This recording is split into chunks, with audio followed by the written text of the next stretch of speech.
అందరికీ నమస్కారం.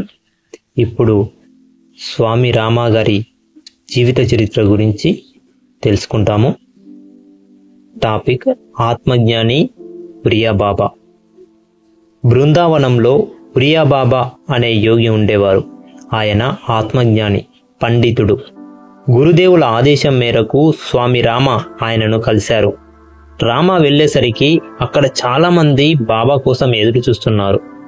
రామాను రమ్మని పిలిపించారు ఆయన. ప్రియా బాబా పొట్టిగా ఉండేవారు.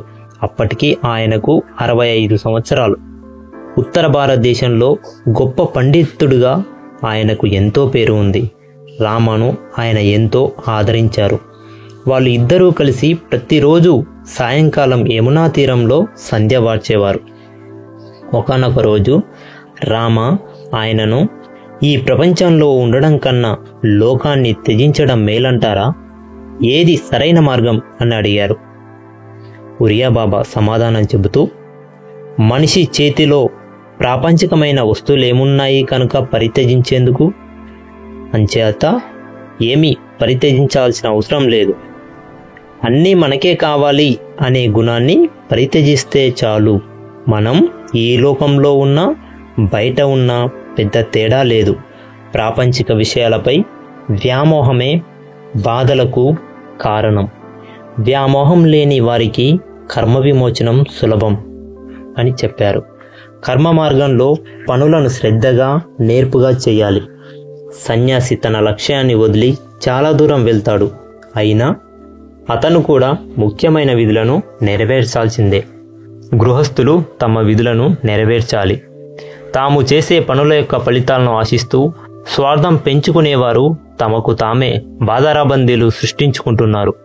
వాటి నుండి బయటపడడం కష్టం కాబట్టి వ్యామోహాన్ని వదులుకోలేకపోతే మాత్రం బాధలు తప్పవు.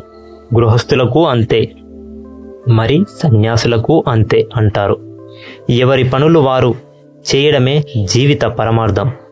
కర్మ మార్గమైన, కర్మఫల త్యాగ మార్గమైన ఆత్మ విమోచనానికి ఒకే విధంగా సహాయపడే 2 మార్గాలే. ఒకటి త్యాగపదం కాగా మరొకటి విజయపదం అంటారు స్వామి రామ.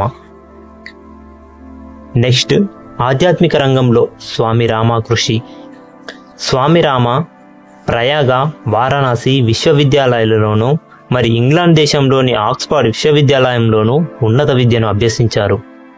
24వ ఏటనే దేశ ఆధ్యాత్మిక పీఠాలలో ముఖ్యమైన దక్షిణ భారతదేశంలోని కరవీర పీఠానికి శంకరాచార్యులుగా నియమితులై దేశంలోని అతి ప్రతిష్టాకరమైన ఆధ్యాత్మిక స్థానం పొందారు. ఆనాటి ఆధ్యాత్మిక కట్టుబాట్లను తనదైన పద్ధతిలో ఎంతగానో ప్రభావితం చేసి అర్థం లేని కర్మకాండాలను, లాంఛనాలను త్రోసిపుచ్చి సంఘంలోని అన్ని వర్గాల వారిని ఆధ్యాత్మికతకు దగ్గర చేశారు. ఇందుకోసం వారు జాతి, కుల, మత వివక్షత లేకుండా అందరికీ ఆలయాలలో ప్రవేశం కలిగించారు. ముఖ్యంగా మహిళలను ధ్యాన శిక్షణకు ప్రోత్సహించారు. హిమాలయాలకు తిరిగి వెళ్ళి తన యోగాభ్యాసాలను మరింత ఉన్నత స్థాయిలో ఆచరించే నిమిత్తం 1952 సంవత్సరంలో ఈ అత్యున్నత పదవిని మరి పరపతిని ఆయన తృణప్రాయంగా పరిత్యజించారు.